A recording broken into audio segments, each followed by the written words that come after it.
खेतमा धान रोप्न अगाडि कति पाती उब्जिएला पहिला भन अनि पछि म धान छर्छु भन्ने खालका मान्छे। अनि लगानी गर्नु पहिला, दिन जान्नु यदि लिने इच्छा छ भने, मर्न पनि सिक्नु यदि बाँच्ने इच्छा छ भने जिन्दगीको सुप्रति। नत्र भागा भाग मात्रै भइरह्यो भने जिन्दगीभर भागा भाग, न मर्न जानेछ न बाँच्न जानेछ यो भाग्ने मरालाई। याद राख्नुहोस्, बाँच्छन् त केही जो मर्न जानेछ। मर्न जान्नुपर्छ, मर्नको लागि तयारी हुन सक्नुपर्छ, बाँच्नको ठिकसँग बाँच्नको लागि। त्यसकारण गुरु गोरखनाथले के भने, मरौ योगी हे मरौ, मरण है मीठा हे योगी मर। मर भने के, साइकोलोजिकल्ली तिम्रो त्यो विगतको जिन्दगीमा मरिदेऊ र नयाँ जिन्दगी सुरु गर। मरौ जोगी मरौ हे मरण है मीठा, किस मर्ने मरौ जिस मर्ने गोरख मरि मीठा। यसरी मर्नु जसरी गोरखनाथ मरे, झुन्डेर होइन, पासो लगाएर होइन, मुसा मार्ने औषधि खाएर होइन। मर्ने भनेको विगतको इतिहासबाट मर्नु, त्यहीबाट नयाँ जिन्दगी सुरु हुन्छ मान्छेको। त्यसैले हामीले अस्तिका साथीहरूले जसले चाहिँ यो फर्म भर्नु भएको थियो र उहाँको सुझावलाई हामी मनन गर्छौँ, तर उहाँहरूलाई हामी रिक्वेस्ट के गर्न चाहन्छौँ भने, यदि साँच्चै राम्रो कुरा घटिरहेको छ भने त्यसमा तपाईँको पनि केही दायित्व छ, हाम्रो पनि दायित्व छ, तपाईँको पनि दायित्व छ। यदि तपाईँले आफ्नो दायित्व चाहिँ ननिभाउने हो भने यो खेतमा धान नछरिकन फेरि चाहिँ खेतमा धान उम्रियोस् भन्ने कामना गर्नु जस्तै मात्रै हुन्छ। त्यसैले केही त हामीले दिन सिक्नुपर्छ, केही लिनलाई यो जिन्दगीको मौन। र विगत केही समयदेखि साथीहरूको डिमान्ड थियो कि क्यासेटहरू पनि समय समयमा निस्किदिएन। यहाँ प्रवचन चाहिँ हरेक हप्ता हुन्छ, त्यसको क्यासेट चाहिरहेको हुन्छ, खोजिरहेका हुन्छौँ, भौतारिरहेका हुन्छौँ र त्यो क्यासेट चाहिँ सुलभ भइरहेको छैन। यो क्यासेट यसरी सुलभ कहिले हुने कहिले नहुने पनि पहिलाको स्थितिभन्दा राम्रै भएको हो। पहिला त क्यासेटै आउँदैन थियो, त्योसँग तुलना गर्ने भने ओहो कहिले काहीँ त आउँछ नि भन्नुपर्ने स्थितिमा छ। त्यस्तै पुस्तक पहिला पहिला धेरै समयसम्म त्यसको प्रकाशन रोकिएको थियो। बल्ल हामीले 1 वर्ष अगाडिदेखि पुस्तक प्रकाशन पनि थाल्यौँ। यसरी हाम्रो यो अभियान अब पहिलाको तुलनामा राम्रै भएको हो। तर योभन्दा अझ बढी राम्रो तुल्याउन चाहनुहुन्छ भने तपाईँहरूको पनि यसमा सेयरिङ हुनुपर्छ।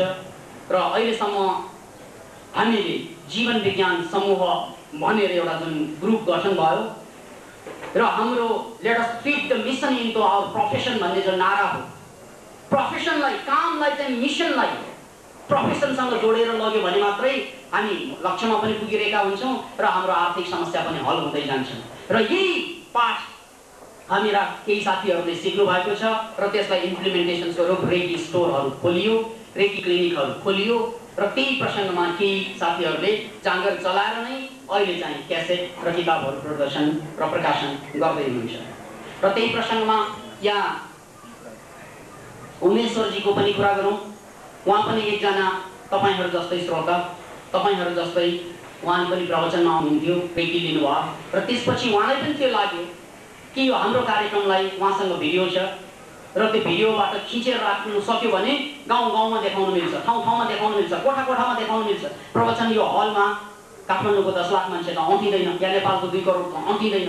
त्यसकारण यसलाई ठाउँ ठाउँमा लग्ने सबभन्दा राम्रो उपाय भनेको भिडियो हुनसक्छ। अहिलेको जमानामा अडियो भन्दा भिडियो पावरफुल हुनसक्छ, अथवा यी कुरालाई साथसाथै लग्न सकिन्छ। त्यसैले उहाँले पनि त्यही खोज्नु भएको हो कि यो मैले आफ्नो प्रोफेसन र मिसनलाई साथ लान्नै चाहिरहेको छु र त्यसलाई म लग्ने प्रयास गर्छु। तर अहिले पनि, अहिलेसम्म पनि, हिजैसम्म पनि उहाँसँग कुरा गर्दाखेरि मलाई एकजना पार्टनर चाहियो भन्ने उहाँले चाहिँ फिलिङ गर्नुभएको छ। उहाँलाई एकजना यस्तो पार्टनर चाहियो जसले चाहिँ भिडियो, विकासानन्दको यो भिडियोहरू, अडियो भिडियोहरूलाई चाहिँ बजारमा, गाउँ गाउँमा पुर्याउनको लागि एउटा व्यावसायिक रूपमा पहल गरिदिनको लागि उहाँलाई साथ दिने कोही साथी उहाँले खोजिरहनु भएको छ। यो नाफामूलकै रूपमा जाउँ तर कम नाफा लिएर बढी से बढी यसलाई चाहिँ फैलाउने उहाँको जुन इच्छा हो, त्यो इच्छा अद्यावधि कसैले साथ पाइरहनु भएको उहाँले पनि छैन। त्यसकारण हाम्रा भिडियोहरू अहिले पनि हामीले प्रदर्शन गर्न र बजारमा लग्न सकिरहेका छैनौँ। तपाईँहरूमध्ये कोही व्यावसायिक रूपमा यो मिसनमा, उहाँको मिसनमा चाहिँ पनि सामेल हुन चाहनुहुन्छ भने 1-2 जना कसैले उहाँसँग चाहिँ सम्पर्क राख्न सक्नुहुन्छ र यसरी क्यासेट, किताब र अन्य हाम्रा कार्यक्रमलाई पनि तपाईँको टोल गाउँसम्म पुर्याउनको लागि तपाईँको सहयोगको त्यतिकै अपेक्षा छ। र त्यही प्रसङ्गमा आज अनायास हामीले हाम्रा जीवन विज्ञान समूहले 3वटा नयाँ क्यासेट प्रकाशन गर्नुभएको छ र त्यसको एक किसिमबाट विमोचन लोकार्पण जस्तै गर्ने तर्कमा हुनुहुन्छ उहाँहरू। नमस्कार। हाम्रो गुरुजीले भनिसक्नुभयो, हाम्रो धेरै दिनदेखि रोकिराखेको, विभिन्न कारणवश रोकिराखेको अडियो क्यासेट आज हामी तपाईँको माझमा प्रदर्शन गर्न गइरहेका छौँ।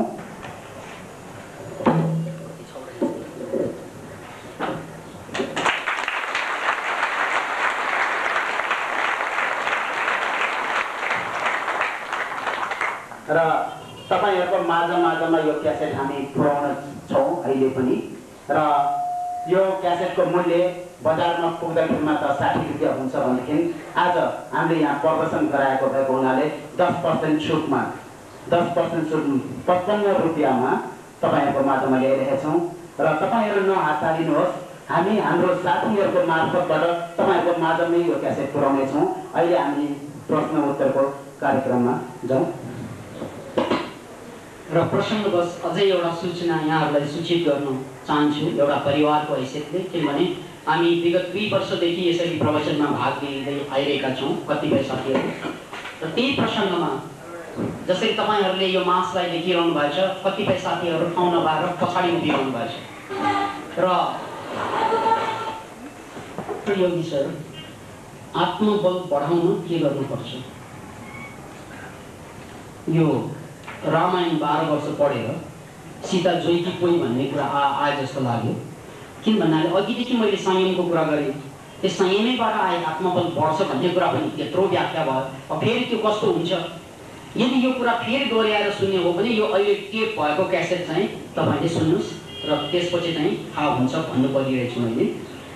किनकि अलि ठुला बडा र भिडमा म प्रस्तुत हुनु पर्दा मेरो तन्तुहरू ढिला भएको र म लाटिएको महसुस हुन्छ। कसरी मुक्त हुन सकिएला? अनि स्मरण शक्ति बढाउन कसरी सकिन्छ? गुलियो खाना खाँदा दिमाग तिखो हुन्छ भनेर पत्रिकामा पढेको थिएँ, के त्यो कुरा सत्य हो त? सर बताइदिनु होला।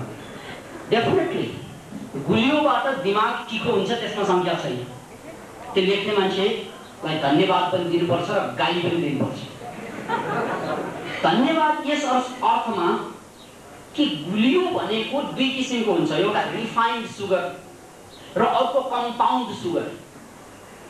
रिफाइन्ड सुगर भनेको सेतो चिनी जुन बजारमा पाउँछ त्यसबाट बन्ने चाहिँ ग्लुकोजदेखि लिएर अन्य जति पनि मिठाईहरू त्यो रिफाइन्ड भयो। त्यो खायो भने तपाईको भएको दिमाग पनि स्वाहा हुन्छ। किन भन्नाले त्यसले म्याग्नेसियम पिसाबबाट झारिदिन्छ र म्याग्नेसियम कमी भएपछि तपाईको दिमागले ठीक काम गर्दैन, तपाईमा रिसा प्रवृत्ति बढी बढ्न थाल्छ। त्यसकारण गुलियो खाएर दिमाग तिखो त हुन्छ, तर व्हाइट सुगर र व्हाइट सुगरबाट बनेका सम्पूर्ण कुराले बर्बाद गर्छ दिमागलाई। गुलियो भनेको के?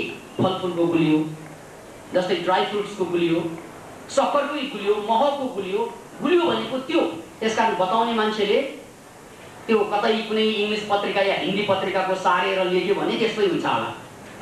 बुझेर लेख्नु पर्थ्यो, यस्तो गुलियो खायो भने बर्बाद हुन्छ, यस्तो आवाज हुन्छ, त्यो क्लियर चाहिँ भएन। त्यसकारण कुरा त ठिक, तर तपाईँ कन्फ्युजनमा पर्नु भयो। अब यो कन्फ्युजनबाट बाहिर निस्कनुहोस् र तपाईँ कसरी यो मेन्टल मानसिक समस्याबाट मुक्त हुन सक्छ भन्ने कुरामा, जसरी अघि मात्रै हाम्रो पूजा बहिनीले उठेर आफ्नो कहानी सुनाउनु भयो। उहाँ चाहिँ अरूको अगाडि कहिल्यै बोल्न नसक्ने मान्छे, कहिल्यै 4 जनाको अगाडि नबोलेको मान्छे आएर यहाँ छाती फुलाएर बोल्नु भएको छ। त्यसकारण त्यो चेन्ज हुनको लागि तपाईमा धेरै कुराको अभ्यास गर्नु पर्छ तपाईले। र त्यो अभ्यास मध्ये आज मैले एउटा अभ्यासको कुरा गरेको, संयमबाट सुरु गर्नुहोस्। जो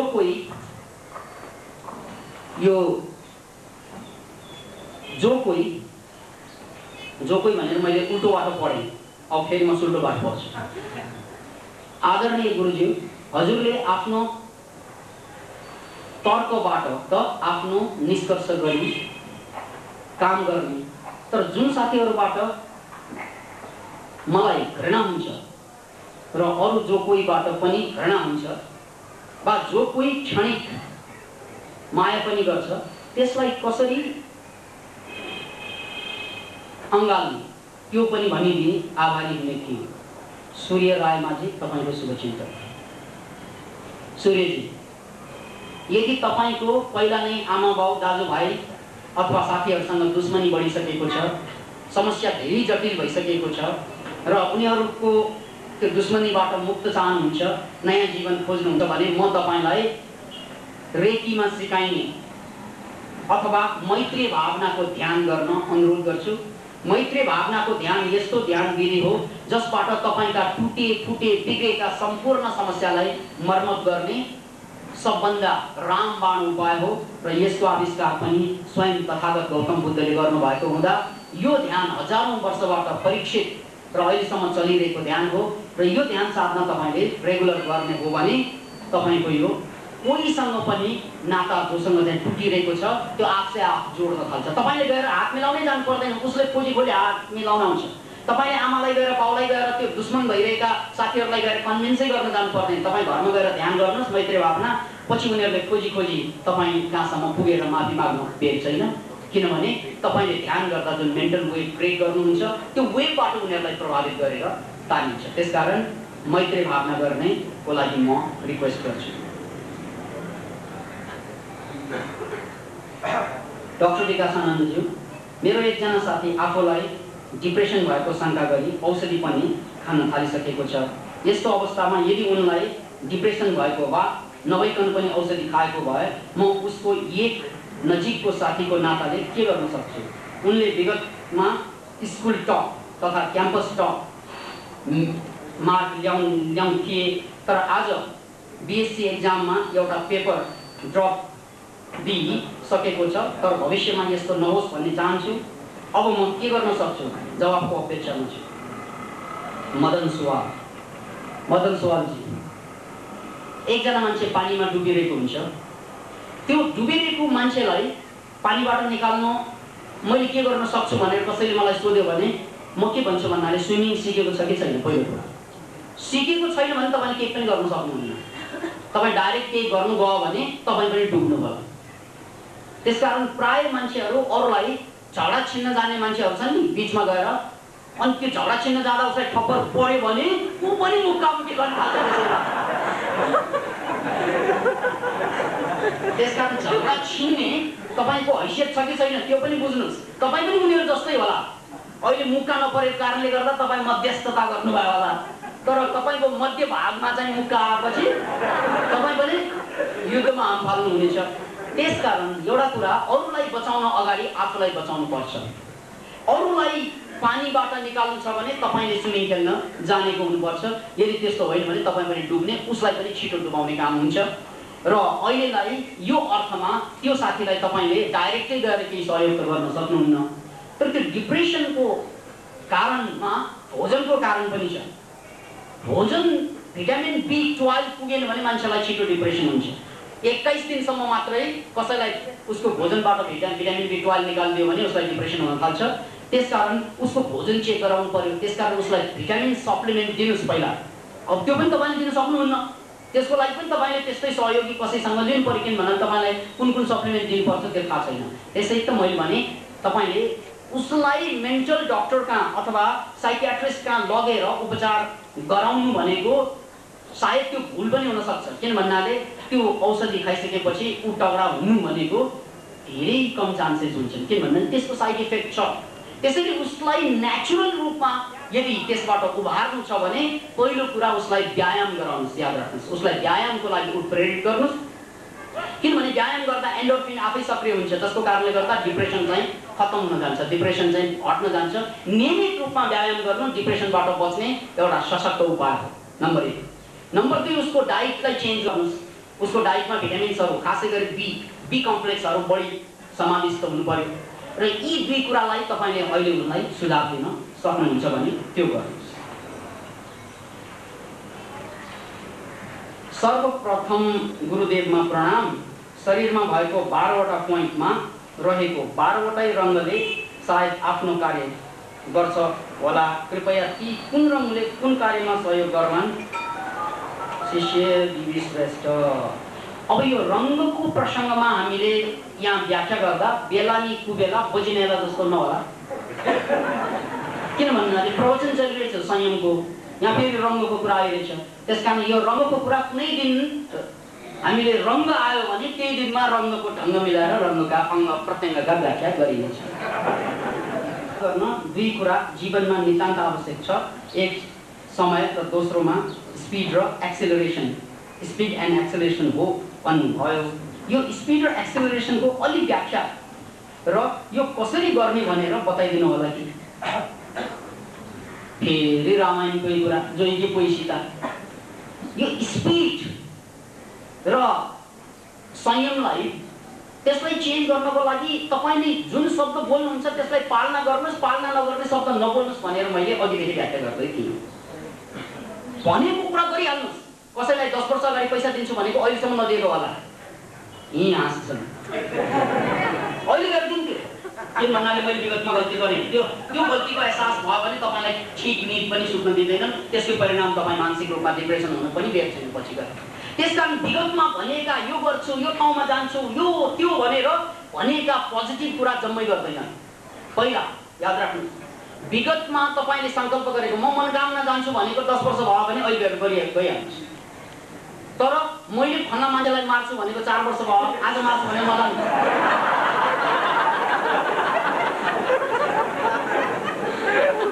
यहाँ कुरा बुझ्नुहोस्, नेगेटिभ कुरामा ब्रेक लगाउनुहोस्, पोजिटिभ कुरामा स्पिड बढाउनुहोस्। स्पिड र ब्रेकको मेकानिजम त्यही हो।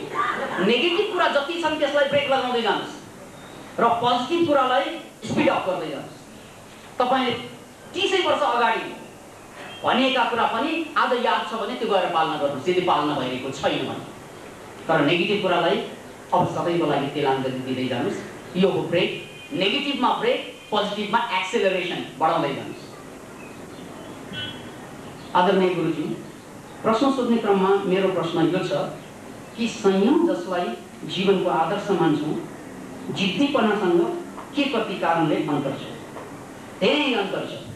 जिद्दी भनेको नेगेटिभ कुराको लागि, कुनै पनि कुरा नेगेटिभ कुराको लागि तपाईँले संयम भनेर गर्नुभयो भने त्यो जिद्दी भन्छ। त्यसलाई गर्नै नहुने कुरा तर म गर्छु भनेर त्यो मान्छेलाई म मारि छाड्छु कुनै पनि हालतमा, म बर्बाद हुन्छु, उसलाई पनि बर्बाद गरेर छाड्छु, मर्नै परेपछि खुट्टै तानेर मर्छु, यो जिद्दी हो।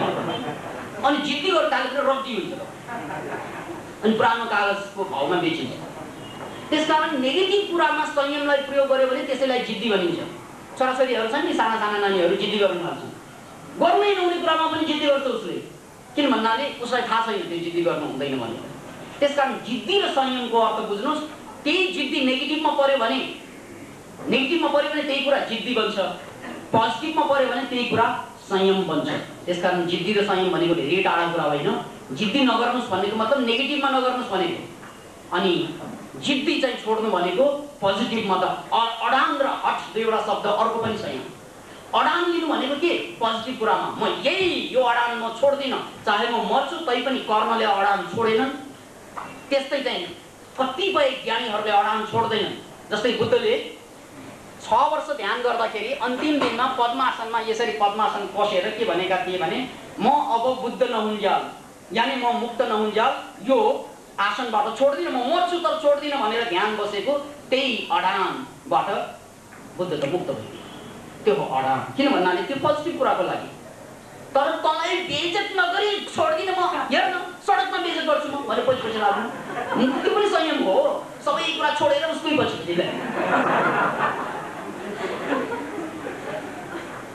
कति मान्छे त्यस्तो गर्छन्। आतंकवादीहरू त झनै च्याम्पियन त्यसमा। आतंकवादीहरूले चाहिँ बम आफूलाई हालेर, आत्मघाती बम हालेर आफू पनि पड्किने अनि चाहिँ शत्रुलाई पनि सिध्याउने भनेर जुन प्रयोग गरिन्छ नि त्यो चाहिँ हट हो। त्यो हट महिनाहरूलाई सिध्याएर छाड्छ, गइनै रहेछ मेरो हातले, यो जिद्दी भयो। यसले अपराधी बनाउँछ मान्छेलाई। जिद्दी अपराधको बाटो हो भने संयम आत्मरूपान्तरणको बाटो हो। याद राख्नुहोस्। कति प्रश्न यो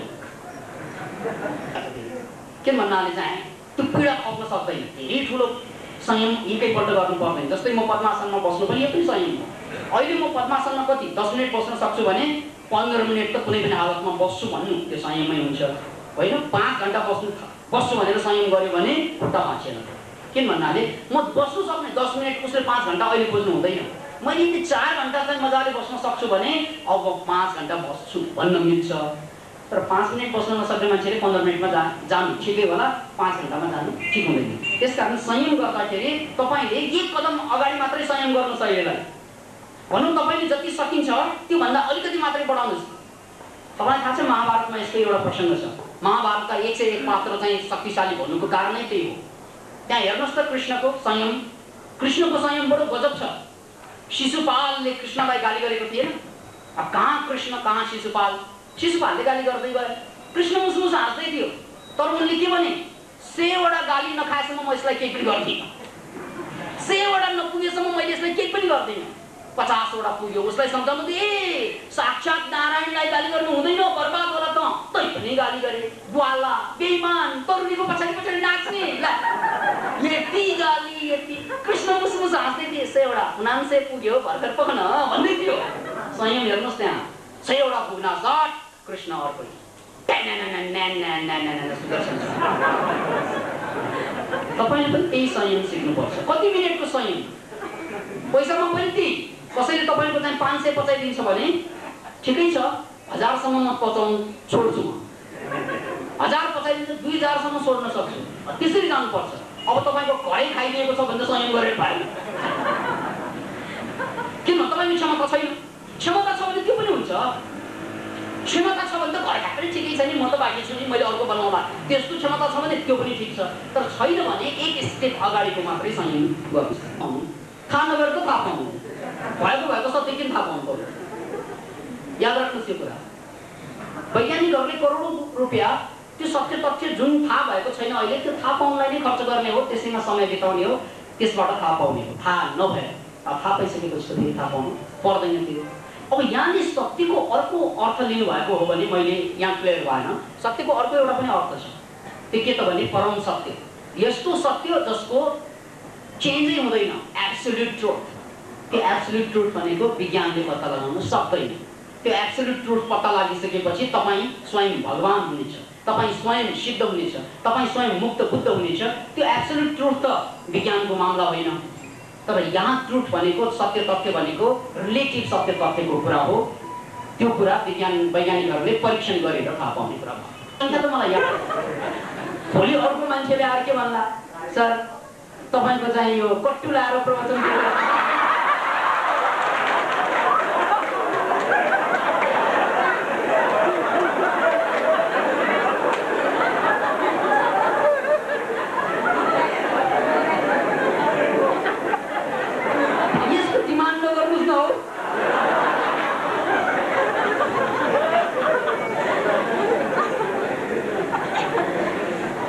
मित्रहरू, म अब बाँकी प्रश्नको जवाब यहाँ छ। यो चाहिँ अर्को हप्ताको लागि सार्दै आजको टाइम सकिएको छ। तपाईँहरू जम्मैलाई प्रेमपूर्वक सुनिदिनु भएकोमा मेरो हार्दिक धन्यवाद छ। र केही सूचनाहरू यहाँ अझै बाँकी छ। यसपछि आधा घन्टा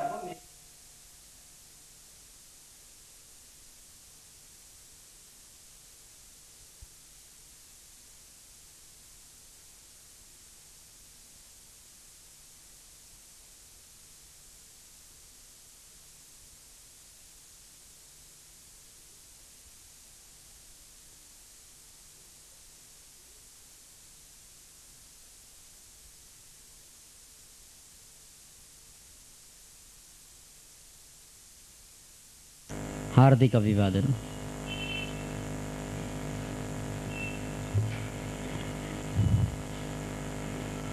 आज म तपाईहरुलाई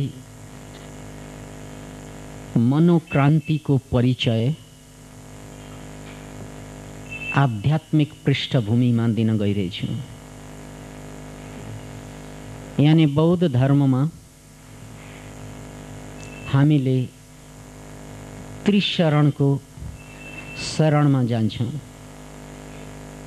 बुद्धं शरणं गच्छामि,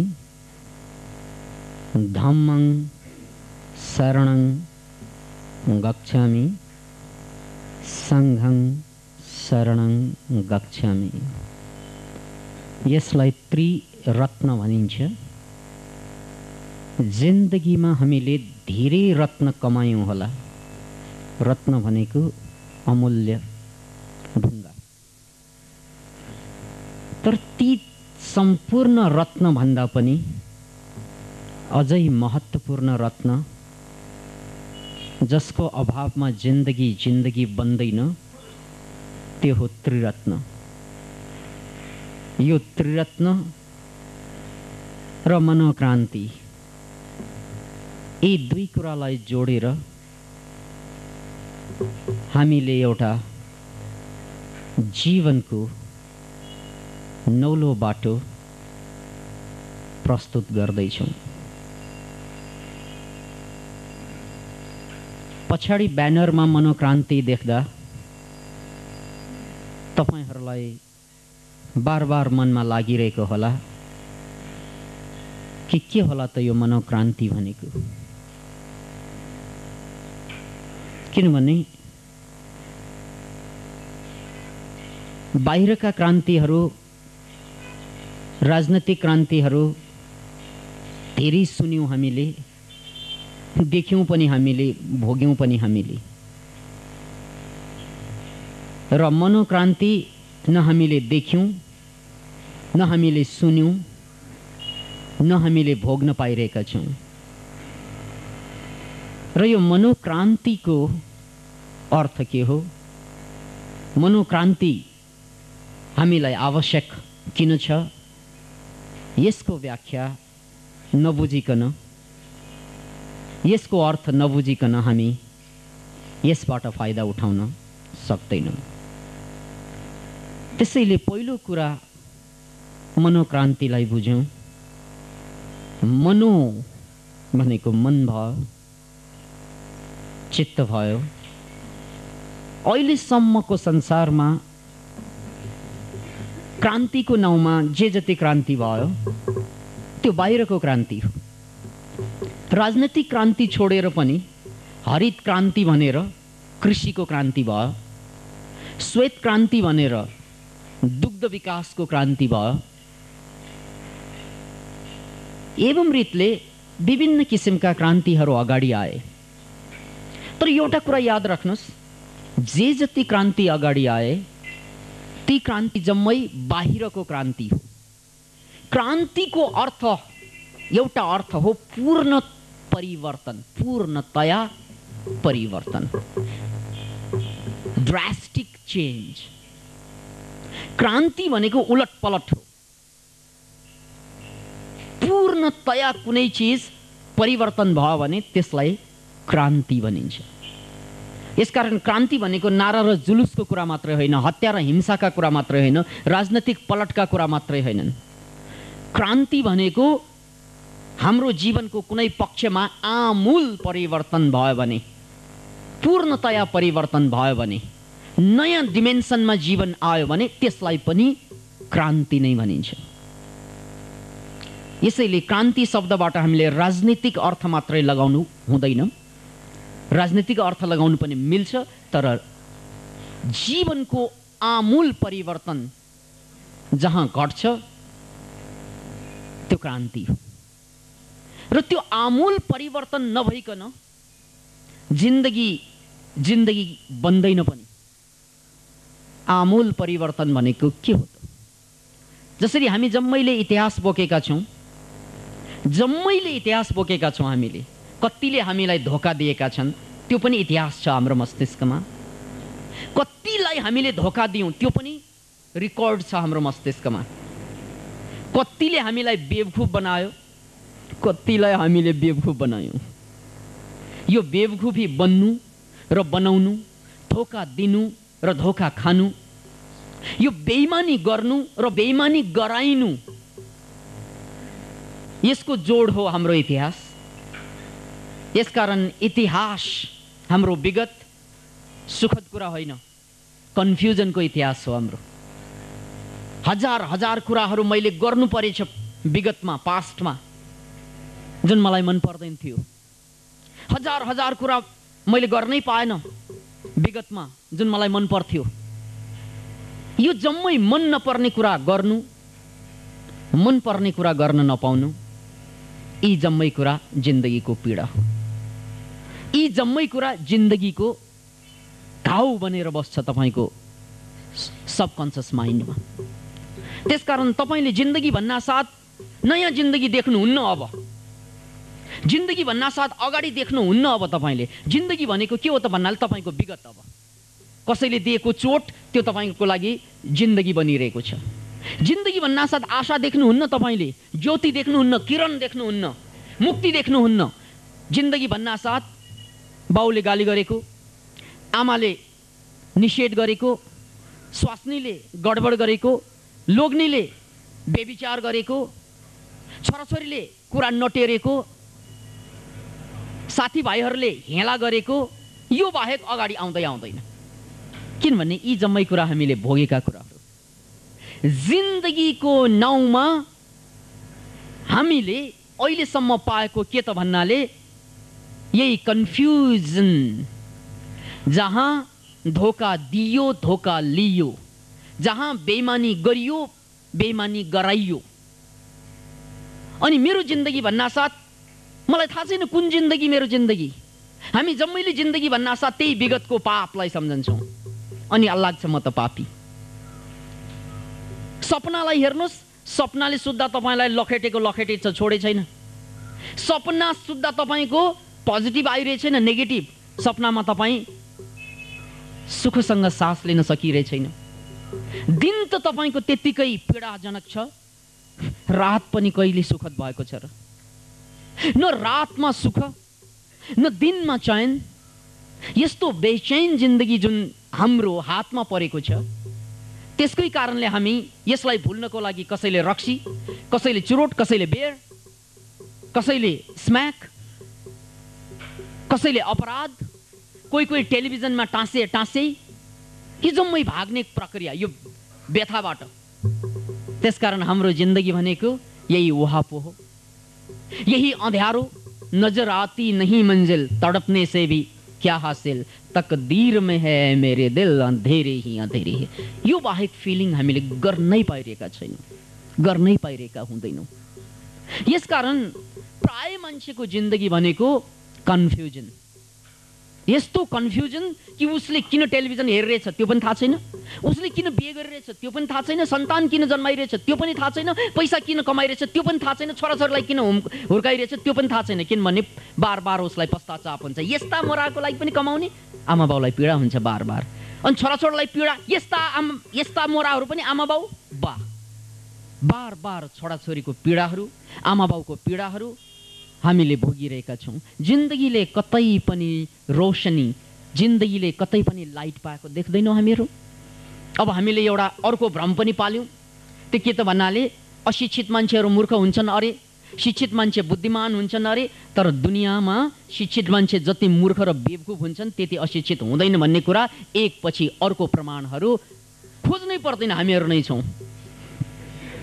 टाढै जानु पर्दैन। हालसालको ताजा घटना मात्रै सुन्नुस् कि अमेरिकाको जुन आतंकवादी कारवाही जुन हो अमेरिकामाथि भयो, पाइलट जस्ता मान्छेहरू, पाइलट भनेको त एक किसिमबाट धेरै उच्च मान्छे हो नि समाजमा, यति पढे लेखेको समाजको साह्रै जिम्मेवार मान्छेहरू, उनीहरू चाहिँ मर्न र मार्नमा व्यस्त छ, अरूलाई सिद्ध्याउन, आफू पनि सिद्धिनुमा धन्य ठान्छन्। एजुकेसनको व्यङ्ग हेर्नुहोस् त। हामीले छोराछोरीलाई पढाइ हुर्काउँछौँ, आमा बाउले नभए पैसा बेइमानी गरेर पनि, खाइ नखाइ पनि छोराछोरीलाई हुर्काउँछ, एजुकेटेड बनाउँछ। अनि ठुलो भएपछि छोराछोरी चाहिँ स्म्याक पिएर मरिरहेको देख्दा त्यो मुटुमा कति घोच्दो होला आमा बाउको। छोराछोरी ठुलो भएपछि आतंकवादी बन्दा आमा बाउलाई कस्तो लाग्दो होला। एजुकेसनको नाउँमा यिनीहरूले मर्न र मार्न नै सिक्नु छ भने मर्न र मार्नलाई एजुकेसनै चाहिँदैन, चाहिँदैन। फरक यति हुन्छ, एजुकेटेड भएपछि बडीलाई मार्न सकिन्छ। मूर्खहरूले एक गरी मार्छन्, शिक्षितहरूले हजार 10,000 20,000 को चिहान एकैचोटि बनाउँछन्, त्यति मात्रै फरक। एजुकेसनको नाउँमा हामीले सिकिरहेको त्यही जस्तो देखिएको छ। प्राय मान्छेको घटना यो। यसलाई हामी जिन्दगी भनिरहेका छौँ। This is life. र यो लाइफमा लाइट भनेर जुन देखाइएको छ नि हामीलाई शिक्षा, काका कालेलकरको एउटा कविता छ कि वैसे तो हम अंधेरों में पले हुए हैं लोग, वैसे तो अंधेरों में पले हुए हैं लोग। त्यतिकै पनि हामीलाई अँध्यारोमा हुर्केको, कन्फ्युजनमा हुर्केको। वैसे तो हम अंधेरों में पले हुए हैं लोग, सूरज मिले तो और भी काले हुए हैं लोग। रे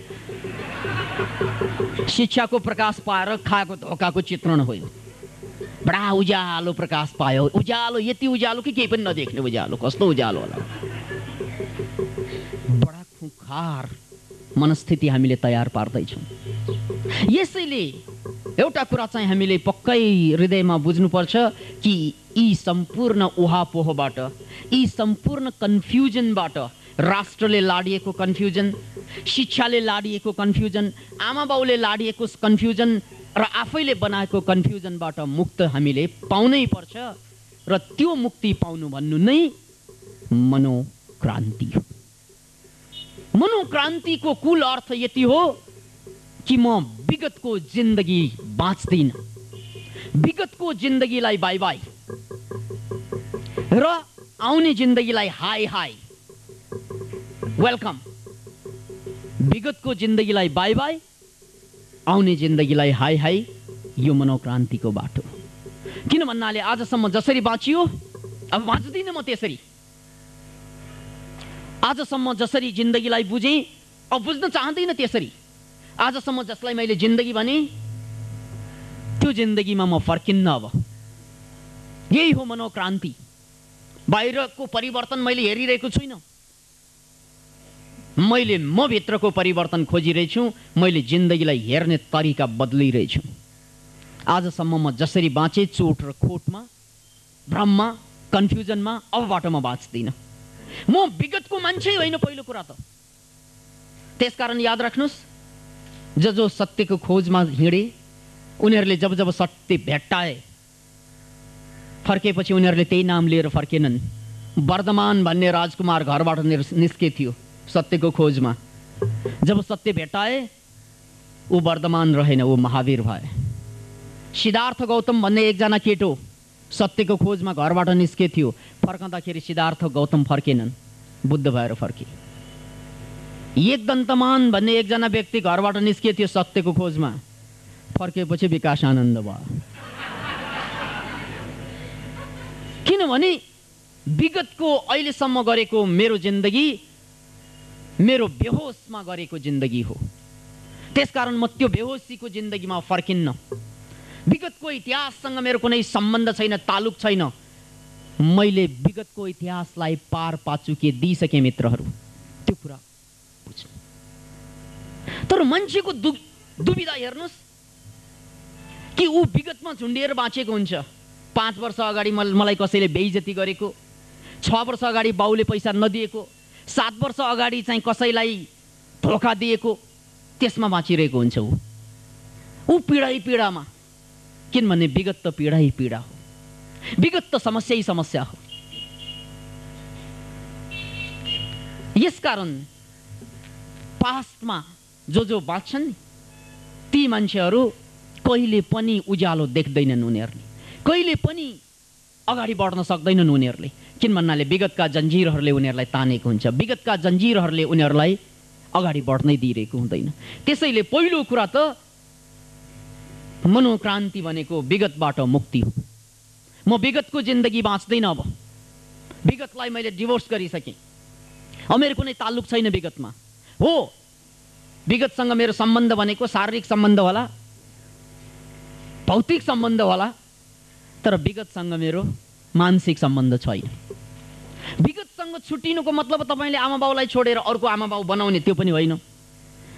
विगतसँग छुट्टिनुको मतलब तपाईँले नेपाललाई छोडेर अर्को देशमा गएर बस्नु त्यो पनि होइन। भौतिक कुरा गरिरहेको छैन। यसलाई चाहिँ तपाईँले भौतिक अर्थसँग नजोड्नुहोस्। आमा बाउ त त्यही रहला, सायद अन्य साथीभाइ पनि त्यही रहला, सायद तपाईँको कामै पनि त्यही रहला, सायद तपाईँको जीवनको बाह्य जुन क्रियाकलाप त्यही रहला, त्यसमा फरक छैन। फरक कहाँबाट ल्याउनु छ भने मनको सम्बन्धबाट। अब म त्यो सम्बन्धमा बाँचिरहेको छैन। याद राख्नुहोस्, काम त्यही रहे तापनि तपाईँ विगतबाट मुक्त हुन सक्नुहुन्छ। कतिलाई त के लाग्छ भन्नाले मनोक्रान्ति भनेको आजबाट मैले चाहिँ नयाँ काम गर्नु, आजबाट मैले नयाँ साथी बनाउनु, आजबाट मैले चाहिँ नयाँ बिहे गर्नु, पुरानोलाई छोड्नु, त्यो हो? नो नो नो नो, मैले त्यो भनिरहेको छैन। पुरानो लभरलाई त्याग्नु त्यो होइन। विगतबाट मुक्तिको अर्थ, मनोक्रान्तिको अर्थ विगतलाई हेर्ने जुन आँखालाई परिवर्तन गर्ने, त्यसलाई हेर्ने तरिकालाई परिवर्तन गर्ने, त्यसो भनेको के नि? यो विगतलाई हेर्ने आँखा परिवर्तन भनेको के? एउटा उदाहरणबाट सुन्नुहोस्। एउटा मन्दिर बन्दै थियो र त्यो मन्दिर बनाउनको लागि मजदुरहरू, विभिन्न खालका मजदुरहरू ढुङ्गा फोड्दै थिए। कङ्क्रिट त चाहियो, ढुङ्गा फोड्दै थिए। त्यत्तिकैमा एकजना मान्छे घुम्दै गएको थियो, त्यहाँ मजदुरहरूले काम गरिरहेको देखे र मजदुरहरूले काम गरेको देख्न साथ एकजना मजदुर कहाँ गएर सोध्छन्, भाइ तपाईँहरू त धेरै मान्छे हुनुहुन्छ यहाँ, विभिन्न किसिमका काम गरिरहेका, के गर्दै हुनुहुन्छ? मैले त बुझिरहेको छैन। त्यो मान्छे यति रिसाए, आँखा चाहिँ नि क्या हो, के गरिरहेछ? ढुङ्गा तोड्दैछु नि, फोड्दैछु नि, के गर्दैछु? हप्का मार खायो उसले त बडा मिजाजले सोधेको थियो, भाइ धेरै मजदुरहरू यहाँ चाहिँ ढुङ्गा फोड्दैछन्, के को लागि भनेर सोधेको त गाली फोखाएर आयो, रिसाएर गाली दियो उसलाई। त्यसपछि त्यो मान्छे अर्को एकजना मजदुर कहाँ गएर सोध्छन्, यो मान्छे चाहिँ साह्रै रिसाएछ। अर्को मजदुर पनि छ त्यहाँ, त्यो मजदुर कहाँ गएर सोध्छन्, भाइ तपाईँले यो ढुङ्गा चाहिँ फोड्दै हुनुहुन्छ, तपाईँहरू यहाँ भिडभाड छ, के को लागि भन्छ। अनि अर्को मान्छेले के जवाफ दिन्छ हेर्नुहोस्, खै के को लागि, हामीलाई के मतलब, के भए तापनि अब त बाँच्नुलाई बडा मुस्किल छ, त्यसकारण बाँच्नको लागि रोटी बनाउँदैछ क्या भन्छ। एउटाले त मारदेर ल्यायो, अर्कोले निराशाजनक चाहिँ उत्तर दिए। ढुङ्गा उसले पनि फोडिरहेको थियो, उसलाई हाँसो पनि उठ्थ्यो, जवाफ दुईवटा। अब तेस्रो मान्छे कहाँ पनि सोधौँ सोधौँ जस्तो लाग्यो। तेस्रो मान्छेले पनि ढुङ्गा नै फोड्दै थियो। अनि गएर चाहिँ उसका चाहिँ एउटा अब प्रश्न गर्नु पर्ला भनेर यसरी अगाडि गएको त उसको मुख पनि उज्यालो, ऊ पनि चाहिँ टाउको पनि हल्लाइरहेको, बडा तालमा ठोकिरहेको, के तबला ठोके जस्तै।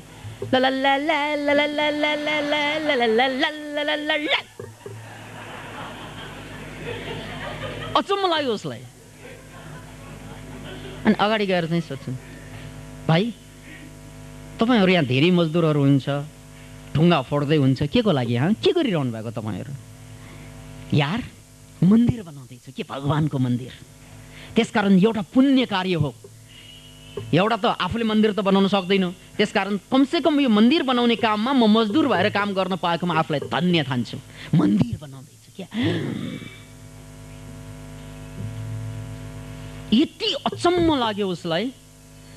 तीनजना मान्छेले एउटै काम गरिरहेको, जम्मैले ढुङ्गा फोडिरहेको, जम्मै मजदुरहरू, जम्मैको स्ट्याटस त्यही, तर मनोविज्ञान यति फरक छ। एक र अर्काको मनोविज्ञान आकाश र जमिनको फरक छ। एकजना रिसा ढुङ्गा फोड्दैछ, मानो चाहिँ शत्रुको टाउको फोडे जस्तै रिसाई रिसाई, मानो चाहिँ ऊ युद्ध गरिरहे जस्तै गाली गरी गरी फोडिरहेको थियो। त्यही काम, ज्याला पनि त्यही पाउने। र अर्को मजदुर निराश, पीडा थियो उसलाई, के गरिरहेको मैले, कन्फ्युजन। एउटा रोटी खानको लागि, एक गाँस भात खानको लागि ढुङ्गा तोड्नु पर्यो, डेट मोरा भनेर गाली गर्दै गर्दै तोडिर। पढे लेखेको भए अर्कै हुन्थ्यो, उसको सपना थियो पढ्नु पाएन, ढुङ्गा फोडेर खानु पर्यो। ल लास्ट मान्छे त्यो पनि ढुङ्गा नै फोड्दै थियो। उसको मजदुरी पनि त्यही हो, उसलाई पाउने ज्याला पनि त्यही हो, तर उसमा यति आनन्द थियो, यति उत्साह थियो, मानो वो कुनै खेल खेल्दैछ, मानो कुनै डिस्को ठेकमा गएर डान्स गर्दैछ। ला ला ला ला टेङ टक टेङ टेङ टेङ टक टेङ बङ गरेर हिर्काउँदै मजाले। ही इज प्लेइङ विथ हिज जब। तपाईँले पनि गर्न सक्नुहुन्थ्यो नि त्यो। सी काम एउटै, तर मनोविज्ञान आकाश र जमिनको फरक छ मित्र। त्यसकारण मान्छेलाई तपाईले कुन काम गरिरहेछ त्यसले धन्य पार्दैन। याद राख्नुहोस् एउटा, तपाईँ चाहे प्रधानमन्त्री बन्नुहोस् या राजै बन्नुहोस् या तपाईँ मजदुर बन्नुहोस्, त्यसले तपाईँलाई आनन्द र दुःख ल्याउने होइन। के काम गर्दै हुनुहुन्छ त्यसले तपाईँलाई दुःख ल्याउने होइन। यो भ्रमबाट हामी मुक्त हौँ। पहिला कतिलाई लाग्छ कामै यस्तो पर्यो, कसैलाई कामसँग ममता नै छैन, कसैलाई काम प्रति प्रेमै छैन। त्यसकारण त सबै नाकाम हुन्छन्, यानि असफल हुन्छन्। काम प्रतिको प्रेम भएन भने काम बोझ बन्छ। काम बोझ बनेपछि जिन्दगी रोग बन्छ। याद राख्नुहोस्। फेरि एकपल्ट सुन्नुहोस् यसलाई, काम प्रति गरेको काम प्रति प्रेम भएन भने काम बोझ बन्छ। जुन दिनमा काम बोझ बन्छ जिन्दगी रोग बन्छ। त्यसैबाट सम्पूर्ण समस्या आउने हो जिन्दगीमा। बडो अनौठो डेटा अमेरिकन साइन्टिस्टहरूले हाम्रो अगाडि सारेको छ हालसालै। हार्ट डिजिज, मुटुको रोग कसलाई लाग्छ? खोज उनीहरूको 20औं वर्षदेखि। मुटुको रोग लाग्नुको धेरै कारणमा डाइट पनि एउटा हो, त्यो त पाए। के खानु हुँदैन भन्ने कुरा चाहिँ आए। मुटुको रोग लाग्ने यो खायो भने, यस्तो गर्यो भने मुटुको रोग लाग्छ, यस्ता कुरा त आए। तर यी सम्पूर्ण कारणमा पनि सबभन्दा प्रमुख मुटुको रोग लाग्ने, याद राख्नुहोस्, अहिले मुटुको रोग भनेको आम रोग। अमेरिकाको नम्बर 1 किलर, संसारको सबभन्दा धनी देश मध्ये अमेरिका र त्यहाँको पनि नम्बर 1 किलर। लाखौं लाख मान्छे मुटुको रोगबाट मर्छन्। काठमाडौँमा, नेपालमा पनि कम छैनन् अहिले।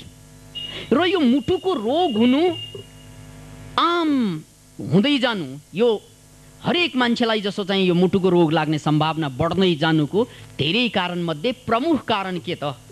डाइट पनि यसको कारण हो, तर प्रमुख कारण के त भनेर खोज्दै जाँदा एउटा अनौठो उनीहरूको रिसर्च अनुसन्धानबाट प्रुफ भयो। त्यो के त भन्नाले, जो मान्छेले आफ्नो कामलाई प्रेम गर्न सक्दैन, आफ्नो व्यवसायप्रतिको आस्था छैन, व्यवसायप्रति निष्ठा छैन, गरिरहेको काममा मजा लाग्दैन, तिनीहरूलाई चाहिँ मुटुको रोग लाग्ने हो।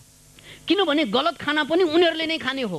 दिक्क लाग्छ, बोर लाग्छ, अनि बोर लागेपछि बोरबाट भाग्नको लागि जे पनि खाइन्छ। स्वादिलो खाना खानु पर्यो। स्वस्थ खानासँग त मतलब हुँदैन, स्वादिलोसँग हुन्छ। किनभने बोर छ यार, कहाँ स्वस्थ खाइरहनु। स्वस्थ खाना गाह्रो छ। ब्राउन राइस चपाउनै गाह्रो होला, निल्नै गाह्रो होला। व्हाइट राइस सुरु निलिन्छ, निलेन भने दाल पिउँला। याद राख्नुहोस् यो कुरा। त्यसकारण काममा जब बोझको फिलिङ हुन्छ, काममा जब तपाईँ बोर हुनुहुन्छ, त्यो बेला तपाईँले सम्पूर्ण किसिमबाट नचाहिने खाना खाने, नचाहिने काम गर्नको लागि तयार पार्छ यसले तपाईँको मनस्थितिलाई। त्यसकारण तपाईँले भित्री हृदयदेखि एउटा कुरा के बुझ्नुपर्छ भने, जुन दिनमा कामप्रतिको अथवा तपाईँले गरिरहेको कामप्रतिको प्रेम छैन भने तपाईँलाई मुटुको रोगको लागि तपाईँले बीजारोपण गर्नु भइसक्यो, शिलान्यास गर्नु भइसक्यो भनेर बुझ्नुहोस्। यदि यो शिलालाई झिक्नु छ भने भएन, यो साइड चाहिँ गलत पर्यो भनेर शिलालाई झिक्नु छ भने कामप्रति प्रेम गर्नु पर्यो, या त प्रेम हुने काम गर्नु पर्यो। दुईवटा बाटो, या त गरिरहेको काममा प्रेम जगाउनु पर्यो, या त जसमा प्रेम जाग्छ, जुन काममा तपाईँको मन लाग्छ, दिल लाग्छ, त्यो काम गर्नु पर्यो। नत्र भने तपाईँले मुटुको रोगको शिलान्यास गर्नुभयो, उद्घाटन भइसक्यो। टाली पनि ठोक्यो होला कहिले काहीँ, डराएर ढिक ढिक ढिक ढिक मुटु गर्छ नि, टाली ठोकेकै हो त्यो। यसकारण हामीले जिन्दगी भनेर जुन बुझिरहेका छौँ नि, त्यो बुझ्ने क्रममा हामीले धोका कहाँ खाइरहेका छौँ भने, सानो कुराबाट जिन्दगी सुरु हुन्छ, त्यहाँ त ध्यानै हुँदैन। हामीले ठुल्ठुलो कुरा मात्रै हेर्छौँ हामीहरू, र ठुल्ठुलो कुरा बन्दैमा पाउँदैमा जिन्दगी बन्ने होइन। जिन्दगी बन्छ सानो सानो कुरालाई बुझेर, जिन्दगी बन्छ सानो सानो कुरालाई मिलाएर। किन भन्नाले ठुलोको आधार सानै हो। यत्रो ठुलो बिल्डिङमा हामी बसिरहेका छौँ, यसको आधार एउटा इँटा हो। त्यो एकवटा इँटालाई चाहिँ झिकिदिने हो भने बिल्डिङ पनि रहँदैन। त अहिलेको कहानीमा फर्कनुहोस्। 3 जना मान्छे जो ढुङ्गा तोड्दै थिए, फोड्दै थिए, ती मान्छेहरू बडा प्रेमपूर्वक फोडिरहेका थिएनन् सबैले। ती मध्ये कोही त्यही कामबाट धन्य भइरहेका थिए, ती मध्ये कोही त्यही कामबाट पीडित भइरहेका थिए। त्यसकारण एउटा कुरा याद राख्नुहोस्, यदि तपाईँ सधैँ स्वस्थ रहनु छ भने तपाईँले कामप्रति प्रेम जगाउनै पर्छ, या प्रेम जुन काममा जाग्छ त्यसको लागि तपाईँको मनस्थिति तयार पार्नुपर्छ। पहिलो कुरा। अब आमूल परिवर्तनको मैले कुरा गर्दैछु तपाईँलाई, क्रान्तिको कुरा गर्दैछु मैले तपाईँलाई, मनोक्रान्तिको। त्यसकारण मनोक्रान्ति भनेको अब ढुङ्गा फोड्ने मान्छेलाई भोलि चाहिँ प्रधानमन्त्री बनाउने त्यो मनोक्रान्ति होइन। त्यो ढुङ्गा फोडिरहेको मान्छेलाई ओहो ल उठ तँ गएर चाहिँ सभामुख बन, त्यसको लागि चाहिँ वातावरण तयार पार्छु भन्ने कुरा मनोक्रान्ति होइन, त्यो भ्रान्ति हो। किनभने त्यो ढुङ्गा चाहिँ रिसाई रिसाई फोड्ने मान्छेले ठुलो पदमा गएपछि मान्छेको टाउको पनि रिसाई रिसाई नै फोड्छन्, किनभने पद चाहिँ बढ्दै गएपछि ठोक्ने पाइन्छ नि धेरैलाई। त्यस्तै हुन्छ मान्छेको हालत। त्यसकारण जबसम्म मान्छेको भित्री हिंसा बाँकी रहन्छ तबसम्म उसलाई जुनै पदमा पठाए पनि, जुनै एजुकेसन शिक्षा दिए तापनि ऊ मूर्खै रहन्छ। भित्र त ऊ मूर्खै, टेक्निकल्ली थाहा हुन्छ उसलाई। तपाईँले एकचोटि गएर हेर्नुहोस् त अस्पतालहरूमा, ठुला ठुला चाहिँ भवनहरूमा, कल कारखानाहरूमा ठुला ठुला मान्छेहरू भनाउँदा मान्छेहरूले कति हप्काउँछन् साना भनाउँदाहरूलाई। एउटा कुरा सोच्न पाउँदैन, गाली दिएर ल्याउँछ। यो मोराहरू ठुलो मान्छे भएकै छैन। कहाँ ठुलो मान्छे भयो? शरीर ठुलो भएर हुने हो? एजुकेसनले ठुलो भएको हो? एजुकेसनले सर्टिफिकेट पो ठुलो हुनेहरूसँग। मान्छे त सानै हो, बुद्धि सानै, ज्ञान सानै, सर्टिफिकेट अलिक ठुलो चाहिँ ताइसै होला। त्यसैले कबीर साहबले यस्ता मान्छेलाई व्यङ्ग गरेर के भन्नुभएको थियो भने, बडा हुआ तो क्या हुआ, ठुल भएर के भयो? बडा हुआ तो क्या हुआ, जैसे पेड़ खजुर रे। पेड़ खजुर, खजुर भनेको छोहरा चाहिँ फल्ने चाहिँ पेड़ यानि रुख, एकदम लामो लामो हुन्छ, यसरी हेर्नुपर्ने हुन्छ, लामो लामो रुख हुन्छ तिनीहरूको। बडा हुआ तो क्या हुआ, जैसे पेड़ खजुर ठिङ्ग उभिएको। पंछीको छाउँ नहीं, अब धेरै माथि पर्यो भने त पंछीलाई छाया पनि हुँदैन। पंछीको छाउँ नहीं, फल लागे अति दूर, फल पनि कता कता देख्नै नपाउने। यो ठुला ठुला मान्छे भनेको त्यस्तै छन् हाम्रो समाजमा। यही खजुरको पेड़ जस्तै फल त लाग्छ, तर कहाँ जनताको चाहिँ पहुँचमै छैन फल, कता कता उसैले मात्रै ठिक्क। कौवाले खाला, कौवा त्यहाँ सुइँ उडेर जान्छ नि, और जनता त तल। त्यसैले याद राख्नुहोस्, बडा हुआ तो क्या हुआ जैसे पेड़ खजुर, बडा हुआ तो क्या हुआ जैसे पेड़ खजुर। हे शिक्षित मूर्खहरू, ठुल भएर के गर्ने तिमीहरू? यदि मान्छेको लागि काम आउँदैन भने, अरूको लागि जो काम आउँदैन उसको जिन्दगी त नाकाम भइहाल्यो नि। आफ्नै लागि मात्रै काम गर्ने हो भने त त्यो जिन्दगी नै हुने, त्यो त स्वार्थ हो। त्यसैले जिन्दगी त त्यो पो जिन्दगी जो आफ्नो लागि मात्रै होइन अरूको लागि पनि काम लाग्छ। कबीरा जब हम पैदा हुए तो जग हंसे हम रोए, होइन त? जब मान्छे जन्मिन्छ, कबीर साहबले भन्नुभयो जस्तै दुनियाँ हाँस्छन् नि, छोरा पायो भनेर, ओहो खुब खुसी मनाउँछन्। कबीरा जब हम पैदा हुए तो जग हंसे, दुनियाँ हाँस्छन् बच्चा पायो भनेर, खुसी मनाउँछन्। घरको दियो जल्यो भनेर। कबीरा जब हम पैदा हुए जग हंसे हम रोए, बच्चा त च्या च्या रोइरहेको हुन्छ, फेरि दुनियाँ मात्रै हाँस्छन्, खुसी भयो भएर घर परिवारलाई, तर बच्चा स्वयं रोइरहेको हुन्छ त्यो बेला। कबीरा जब हम पैदा हुए तो जग हंसे हम रोए, ऐसी करनी कर चलो। करनी भनेको काम, हे मानव, त्यसकारण काम यस्तो गर, ऐसी करनी कर चलो कि जग रोए हम हंसे। यस्तो काम गर कि दुनियाँ चाहिँ रोस् र म हाँस्न पाऊँ। भनेको मतलब के, मर्दाखेरि जब तपाईँले साह्रै राम्रो काम गर्नुहुन्छ नि, त्यो बेला मरेपछि मान्छेहरूलाई पीडा हुन्छ, ओहो फल्ना मान्छे, महान मान्छेले बिदा लियो धरतीबाट, हरेकको आँखामा आँसु हुन्छ त्यो दिनमा। तर तपाईँ चाहिँ हाँसेर जानुहुन्छ त्यो बेला, किन भन्नाले मैले जिन्दगीलाई धन्य बनाएँ। अब हामी त कस्तो, मर्दाखेरि चाहिँ अरूले के भन्ला, त्यो मोरा मर्यो हो, त्यसलाई नै कुरेर बसेको थिएँ,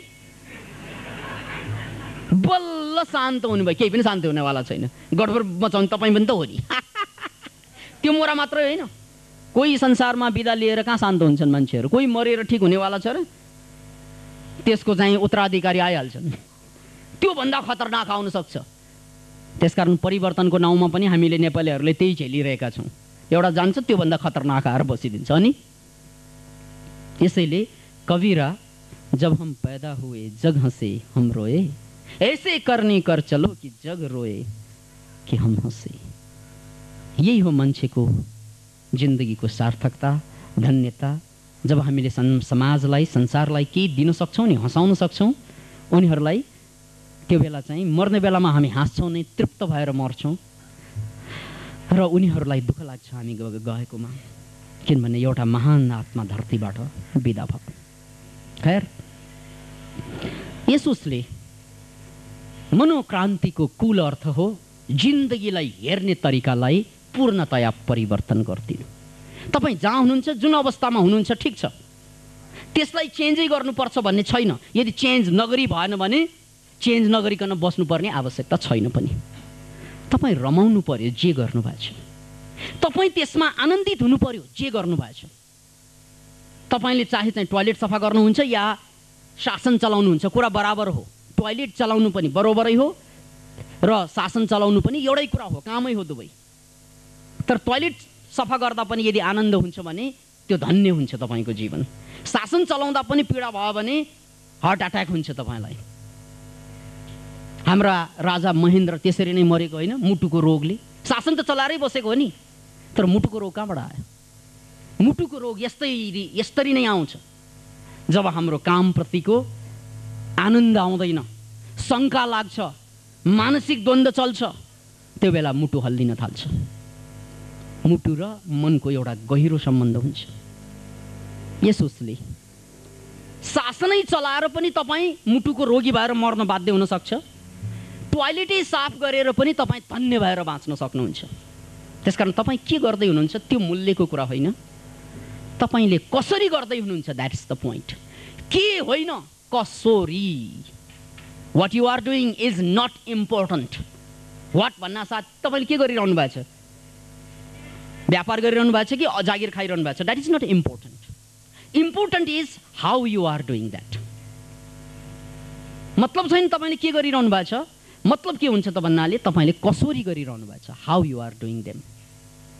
कसरी कसरी भनेको दुःखपूर्वक गरिरहनु भएको छ कि आनन्द मनाइ गरिरहनु भएको छ। आनन्द आउँदैन भने किन गरिरहेको त्यो?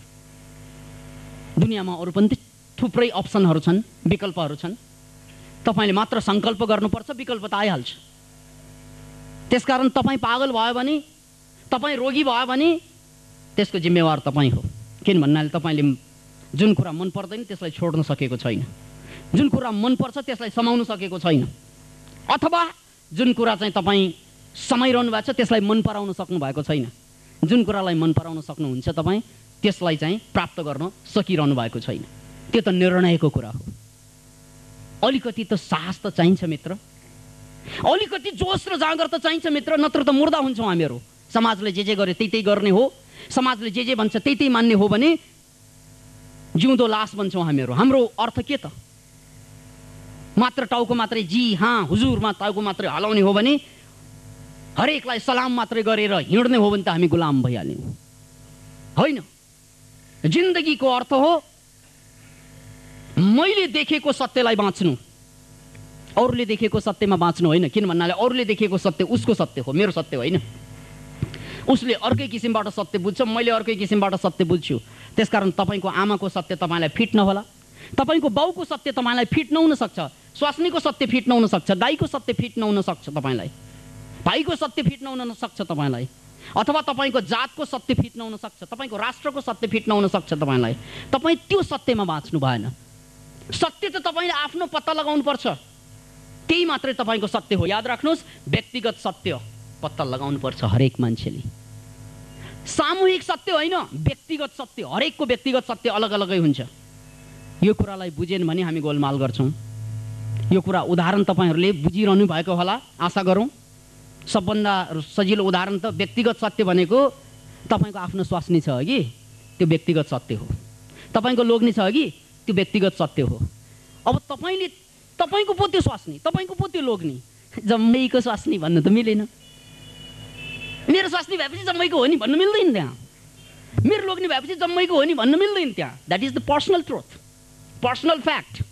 त्यसकारण तपाईँको स्वास्नी तपाईँकै मात्रै हुन्छ, तपाईँको लोग्ने तपाईँकै मात्रै हुन्छ, अरूको हुँदैन त्यो। त्यस्तै व्यक्तिगत सत्य यस्तै हुन्छ।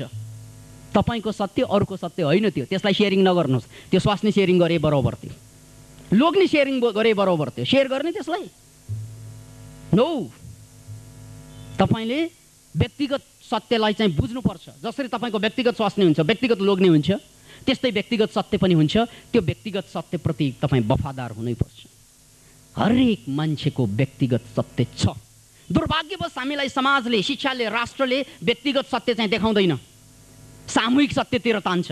राष्ट्रवाद त्यो सामूहिक सत्यको नाउँ हो। जातिवाद, आतंकवाद त्यसैबाट सिर्जना हुन्छ। धार्मिक युद्ध त्यो व्यक्तिगत सत्य जहाँ हत्या हुन्छ त्यहाँ सामूहिक पागलपन चल्न थाल्छ। याद राख्नुहोस् यो डायलग, जहाँ व्यक्तिगत सत्यको हत्या हुन्छ, जहाँ व्यक्तिगत सत्यलाई नजरअन्दाज गरिन्छ, त्यहाँ सामूहिक पागलपनको सुरुवात हुन्छ।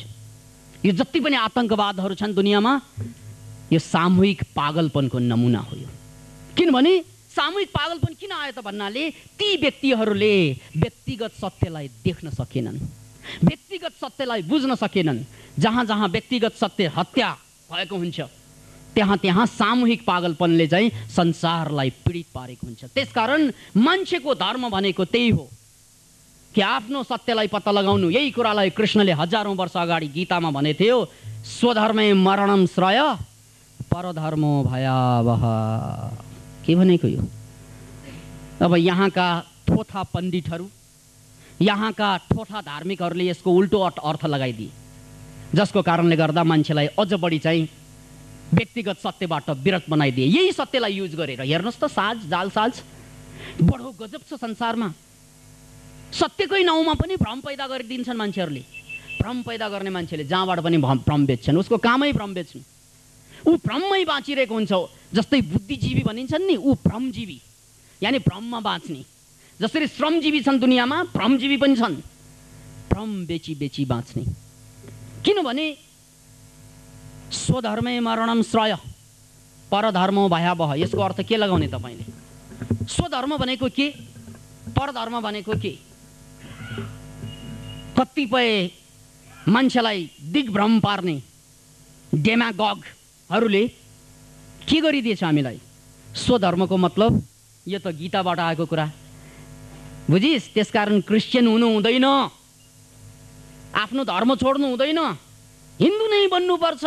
यसको अर्थ यसरी पनि लगाइएको छ, हेर्नुहोस् त्यहाँ। स्वधर्मै मर्नम श्रेय, तेरो स्वधर्म के? हिन्दू। यो ठुलो षड्यन्त्र हो, यो ठुलो जालसाज हो। यो मान्छेलाई बेवकूफ बनाउने सबभन्दा ठुलो उपाय हो। यो धर्मको आड लिने। स्वधर्मै मरणम श्रेय, स्वधर्म भनेको हिन्दू धर्म होइन। किनभने जब कृष्णले अर्जुनलाई भन्दै थियो नि स्वधर्मै मर्दम श्रेय, त्यहाँ हिन्दू धर्म कहाँ थियो त्यो बेला? हिन्दू शब्द भनेकै नौलो शब्द। तपाईँले धेरै पुरानो शास्त्र पल्टाउने हो भने हिन्दूको ह पनि उच्चारण हुँदैन त्यहाँ, याद राख्नुहोस्। हिन्दूको ह पनि उच्चारण भएको छैन पुरानो साहित्यमा, न पुराणमा, न कुनै गीतामा, न कुनै वेदमा, न कुनै उपनिषदमा हिन्दू शब्दको उच्चारण भएको छैन। त्यसकारण स्वधर्मे मरणम श्रेयको मतलब हिन्दू धर्ममा मर्नु भनेको होइन। यदि कसैले त्यो आशय दिन्छ भने त्यो मान्छे खतरनाक छ। त्यो मान्छे सबभन्दा, संसारको सबभन्दा चाहिँ काम नलाग्ने नाक नै खतरनाक। यो नाकले बर्बाद गरिदिएको छ जिन्दगीको नाकलाई। त्यसैले यो कुल अर्थ बुझ्नुपर्छ। स्वधर्मै मरणम श्रेय। स्वधर्म भनेको आफ्नो स्वभाव। जसरी आगोको धर्म जलाउनु, पानीको धर्म भिजाउनु, नुनको धर्म नुनिलोपना हुनु। जब धर्म छुट्टिन्छ नि नुन चाहिँ ढुङ्गा बन्छ। यदि आगोले पोल्दैन भने त्यो आगो कसैले पनि बाल्दैन, त्यसको प्रयोग गर्दैन। आगोमा यदि ताप छैन भने त्यो आगोको कुनै अर्थ छैन। पानीले भिजाउन सक्दैन भने त्यो पानीको कुनै अर्थ छैन। पानीको धर्म भिजाउनु, आगोको धर्म जलाउनु। त्यसैले मान्छेको धर्म के त? अब स्वधर्म भनेको के त? स्वधर्म भनेको तपाईँको स्वभाव। त्यो स्वभावलाई बुझ्नु, त्यो स्वभावमा बाँच्नु, त्यो स्वभावमा मर्नु। स्वधर्मै मरणम श्रेय भनेको आफ्नो स्वभावमा बाँच्नुपर्छ। परधर्म भयावह, अरूहरूको स्वभावमा बाँच्नु हुँदैन। कृष्णले यसलाई चाहिँ गीतामा स्वधर्म र परधर्म भनेर छुट्याउनु भयो र मैले यसलाई चाहिँ पर्सनल ट्रुथ र कलेक्टिभ ट्रुथ भनेर चाहिँ छुट्याइदिएछु। पर्सनल ट्रुथ मेरो सत्य र सामूहिक सत्य फरक होला। जस्तै राष्ट्रवाद सामूहिक सत्यको नाउँ हो, त्यो मेरो पर्सनल सत्य होइन। जातिवाद सामूहिक सत्यको नाउँ हो। तपाईँ जङ्गलमा गएपछि एकचोटि जङ्गलमा हराउनुहोस् एक्लै, न राष्ट्र हुन्छ न जात हुन्छ। त्यहाँ कसलाई भन्ने जात? बाघलाई? म नेवार क्या, नेवार भ्यासल छ भन्ने बाघलाई? रुखलाई सुनाउने? नो।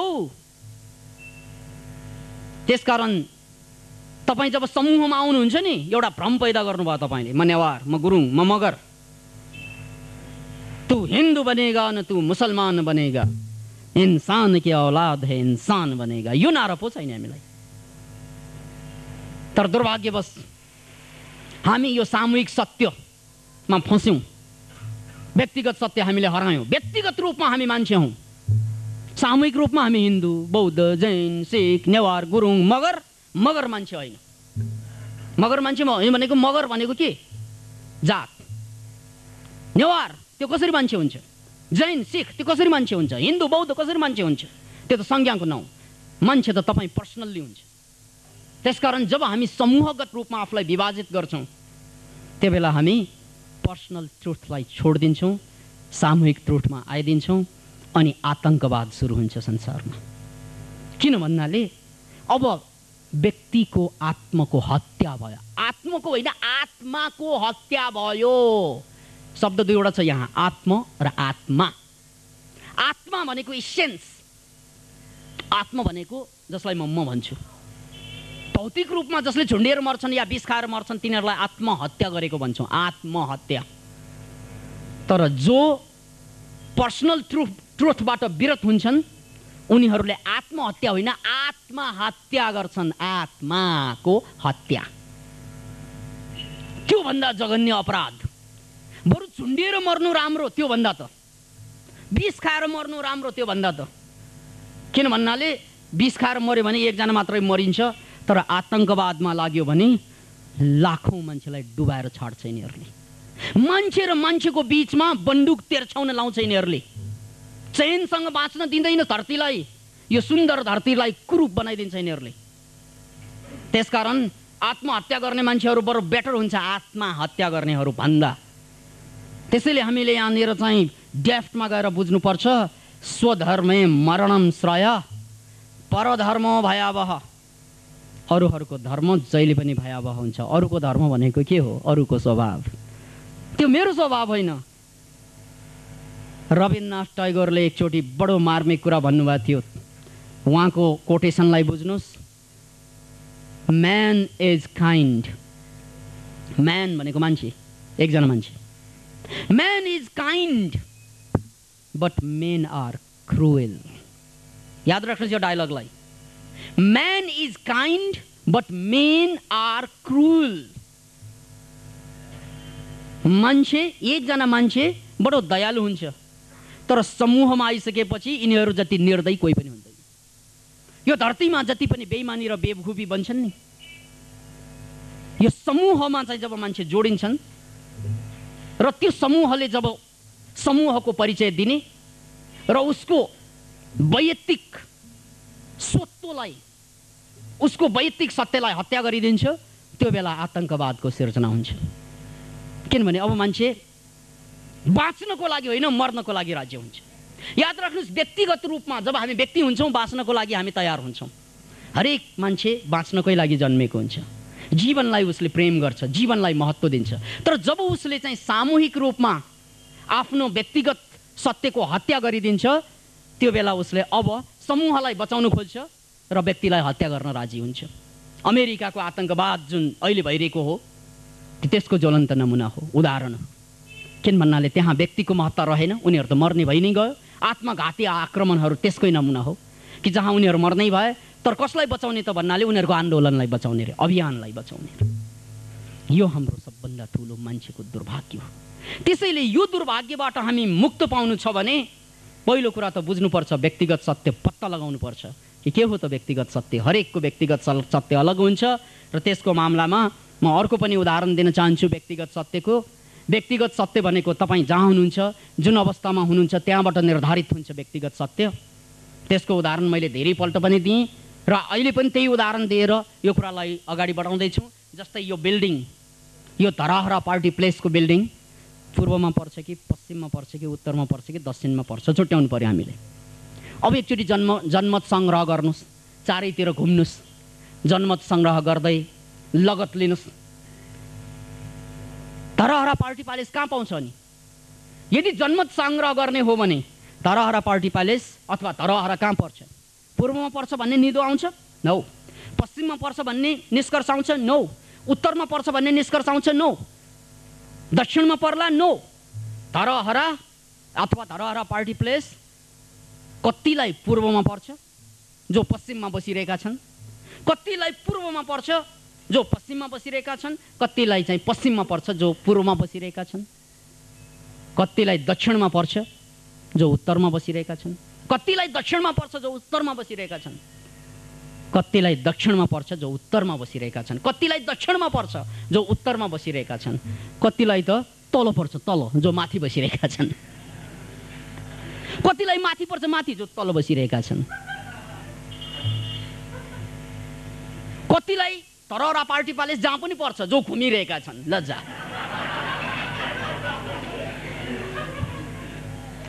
अब तपाईँ घुमिरहेको मान्छे कि तल बसेको मान्छे कि माथि बसेको मान्छे कि पूर्व बसेको मान्छे कि उत्तर बसेको दक्षिण बसेको कहाँ बसेको मान्छे तपाईँ? त्यो तपाईँको व्यक्तिगत ट्रुथ हो। That is your personal truth. व्यक्तिगत सत्य त्यही हो। तपाईँ कहाँ हुनुहुन्छ त्यसबाट निर्धारण हुन्छ धराहरा कहाँ छ। कसैको विश्वास गर्नु पर्दैन। ए बहुमतले चाहिँ धराहरा चाहिँ पश्चिममा पर्यो भन्दैमा तपाईँलाई पश्चिममा पर्छ? 99% जनताले धराहरा पश्चिममा पर्छ भनेर बहुमतले पास गर्दैमा अब तपाईँले हो बा पश्चिममै पर्छ भन्ने? उनीहरूलाई पो पश्चिममा पर्छ, मलाई त पूर्वमा पर्छ। किन भन्नाले म भोटेबालमा बस्छु रे के परेन फरक। त्यसकारण दुनियाँ चाहे एकातिर जाउन्, संसारको सबै बहुमत एकातिर जाउँ, पहाडमै जाओस् त्यो, तैपनि तपाईँको सत्य चाहिँ बदलिँदैन त्यसबाट। तर दुर्भाग्यवश हामीलाई सिकाएको बहुमतलाई कदर गर्ने। दुर्भाग्य। बहुमतलाई कदर गर्ने मान्छेले स्वयंलाई कहिले पनि कदर गर्न सक्दैन। ऊ त जहिले पनि बेवकुफ। बहुमत बेवकुफ भयो भने ऊ पनि बेवकुफ हुनु पर्यो। यो कुरा आजभन्दा 2500-2600 वर्ष पनि घटेको थियो। सोक्रेटिस जस्ता महान ज्ञानीलाई आरोप दिइयो कि यसले युवाहरूलाई भड्काए। त्यो आरोप जहिले पनि दिइन्छ। जहिले पनि ज्ञानीहरूलाई, सन्तहरूलाई यो आरोप चाहिँ लाग्दै आएको कुरा हो।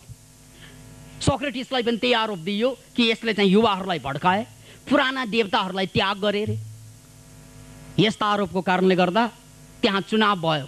प्रजातन्त्र थियो त्यो बेला पनि। एथेन्समा अथवा ग्रिसमा चुनाव भयो। याद राख्नुहोस्, चुनावले बहुमतले सोक्रेटिसलाई 20 दिने मार्ने मृत्युदण्डमा चाहिँ साइन गरी। Can you imagine it? सोक्रेटिसलाई, जो कि धरतीमा अहिले 2600 वर्ष पछाडि पनि हामी गर्वसाथ उसको नाउँ लिन्छौँ। अहिले पनि उसलाई चाहिँ धरतीको एकजना महान ज्ञानीको रूपमा हामीले स्वीकार गर्छौँ। र त्यो बेला उसलाई जनताले मारेका थिए। कसले? बहुमतले। त्यसकारण बहुमत कहिले पनि धरतीमा ज्ञानीको पक्षमा रहेनन्। त्यसैले बहुमतलाई मूर्खमत पनि भनिन्छ। किनभने बहुमत जनता भनेको उनीहरूले सत्य बोकेको हुन्छ भन्ने छैन। उनीहरूले सत्य बुझेको हुनुपर्छ भन्ने छैन। उनीहरूको सङ्ख्या पो बढी छ। सङ्ख्या बढी हुँदैमा सत्य आउने हो र त्यो? नौ। र सोक्रेटिसलाई मार्न लगाए, मरे सोक्रेटिस। त्यसपछि उनका शिष्य प्लेटो, जो कि विश्व इतिहासमा अमर बने। प्लेटोले बहुमतबाट सञ्चालित प्रजातान्त्रिक व्यवस्थाको विरोधमा पहिलो आवाज उठाउने धरतीको पहिलो व्यक्ति। उनको किताब छ रिपब्लिक। सायद धरतीको पहिलो व्यक्ति हुनु उनी जसले प्रजातन्त्रको विरोधमा, यो तथाकथित प्रजातन्त्रको विरोधमा सबभन्दा ठुलो आवाज निकाले। किनभने यो तथाकथित प्रजातन्त्रले बहुमतको कदर गर्ने र ज्ञानीहरूको, मुक्त पुरुषहरूको कदर गरिँदैन। किनभने उनीहरू एक हुन्छन्, दुई हुन्छन् या धेरै थोरै हुन्छन्। यसकारण बहुमतको काम आउने ठाउँ पनि होला। यसको मतलब मैले यो प्रजातान्त्रिक जुन प्रणाली छ त्यसलाई फाल्देऊ भनेको सन्देश नलिनुस्। मैले यो प्रजातन्त्रको विरोध गरिरहेको सन्देश नबोक्नुस् यो भनिरहेको छैन। योसँग ताल्लुक छैन हाम्रो प्रवचनको। हाम्रो प्रवचनको अर्थ मनोक्रान्तिसँग छ। बाहिरको क्रान्ति त आउँछ जान्छ आउँछ जान्छ के नि के त्यो त बाहिरको कार जस्तै। आज रातो कार देखिरहेछु यहाँबाट, भोलि निलो देखिएला, पर्सि हरियो देखिएला, के त्यसले केही फरक पार्दैन। फरक पार्ने भनेको यो हेर्ने दृष्टिकोण। त्यसकारण परिवर्तन भनेको हेर्ने दृष्टिकोणमा आफ्नै आँखामा ल्याउने कुरा हो। त्यसैले मैले बहुमतको विरोध गरेको भनेको ज्ञानको मामलाको कुरा गर्दैछु। अब संसारमा बहुमतको आवश्यकता छ, राजनीतिमा आवश्यकता छ, त्यो बेग्लै कुरा। तर जिन्दगी बहुमतबाट चल्दैन। याद राख्नुहोस्, जिन्दगीको दुईवटा पाटोलाई छुट्याउनुहोस्। There are two types of life. हरेक मान्छेसँग दुईवटा पक्ष हुन्छ जिन्दगीको, दुईवटा डिमेन्सन हुन्छ जिन्दगीको। एउटा जिन्दगी हो बाह्य जिन्दगी, एक्सटर्नल लाइफ। अर्को जिन्दगी हो इन्टर्नल लाइफ। हरेक मान्छे दुईवटा मान्छे हो। याद राख्नुहोस् यो कुरालाई। We all are two. किनभने हाम्रो दुईवटा दायित्व संसारमा, एक्सटर्नल दायित्व भौतिक जिन्दगीको लागि, बाह्य जिन्दगीको लागि, इन्टर्नल दायित्व आन्तरिक जिन्दगीको लागि। त्यसैले बहुमतको कदर गर्नु, प्रजातन्त्रलाई कदर गर्नु इत्यादि आदि इत्यादि कुराहरू, या समाजवादलाई कदर गर्नु या साम्यवादलाई बोलाउनु भनेको यो एक्सटर्नल फ्याक्ट हो। यो बाहिरको कुरा, यो बाहिर संसारको कुरा। It is not the internal truth. External truth जे होस् त्यो हाम्रो चर्चाको विषय होइन। कुन व्यवस्था राम्रो कुन नराम्रो यहाँ यो चर्चाको विषय होइन। संसारमा कुन के गर्यो भने राम्रो, के गर्यो भने खराब, यो हाम्रो विषयवस्तुको कुरा होइन। हाम्रो यहाँ कुल अर्थ छ के गर्यो भने संसारको राम्रो त राम्रो नै देखिने, नराम्रोलाई पनि राम्रो पार्न सक्ने। हाम्रो चिन्तनको विषयवस्तु त्यो हो। याद राख्नुहोस् त्यो कुरालाई। संसार भाँडमै जाओस् भनेको होइन।